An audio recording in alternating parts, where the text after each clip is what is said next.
మంత్రులతో ముఖాముఖి కార్యక్రమంలో భాగంగా గాంధీ భవన్లో మంత్రి సీతక్క పార్టీ శ్రేణులు ప్రజల నుంచి వినతులు స్వీకరించారు.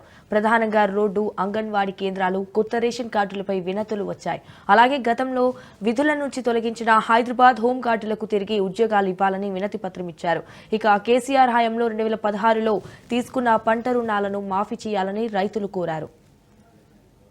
ప్రజల యొక్క సమస్యలు తెలుసుకోవడం కోసం ముఖాముఖి కార్యక్రమాన్ని మంత్రులతో ఏర్పాటు చేయడం జరిగింది.